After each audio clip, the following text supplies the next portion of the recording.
Hello everyone, কেমন আছো সবাই? আশা করি ভালো আছো, আমিও আছি। আমার নতুন ভিডিও সবাইকে স্বাগত। চলো আজকের ব্লগটা এখন থেকে। তো আমি স্নান করে নিলাম। আজকে কিন্তু রোদের তাপটা সকালবেলা প্রচণ্ড ছিল, তারপরে কমে যাচ্ছিলো। তারপরে আমি স্নান করে চা খেয়ে দেখো কাপড় চোপড় দিতে এসেছি। আর কাপড় চোপড় অনেক ধুয়েছি, যেহেতু বাড়ি থেকে এসেছি।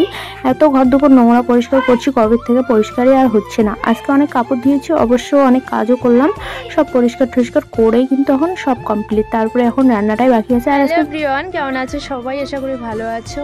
আর আমি দেখো এই যে জামা কাপড় দিতে এসেছি ছাদে। আজকে কিন্তু সকালবেলা উঠে প্রচুর তাপের একটা রোদ ছিল। আমি ভাবছিলাম আজকে সব তোষক কম্বল দিয়ে দেবো রোদে, কিন্তু দেখো এখন ড্যাম করে দিয়েছে আকাশ, আর তাই জন্য দিলাম না।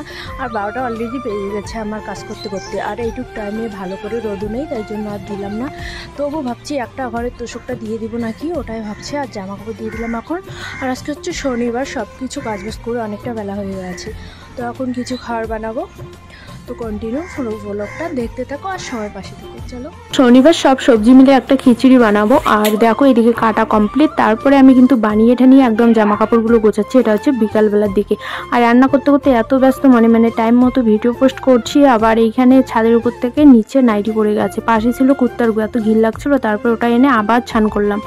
তো এই আর কি। তো জামা কাপড়গুলো এদিকে গোছাচ্ছি, আর এদিকে অনেক কাজও, প্রচুর কাজও। এদিকে রান্নাটাও কমপ্লিট, খিচুড়ি বানিয়ে নিয়েছি যেহেতু শনিবার নিরামিষ। আমি জামা কাপড়গুলো ব্যাগে ঢুকাচ্ছি। কেননা আমার এখনো ঘর পরিষ্কার করা কমপ্লিট হয়নি। আর ঘর পরিষ্কার করতে করতে আরো অনেক কয়েকদিন লেগে যাবে। আর উপরে ঝাড়াও হয়নি, তো আজকে শনিবার ঝাড়লাম না, তো পরে ঝাড়বো। ঝাড়লে পরে নিচে সব জামা কাপড়ে নোংরা পড়বে, তাই জন্য ব্যাগে ঢুকিয়ে রাখছি। আর ফ্রিজটা তো একদমই খুলি না, ফ্রিজটা এত নোংরা হয়েছে, গন্ধ বের হয়েছে, যেহেতু অনেক দিন ছিলাম না তাই জন্য।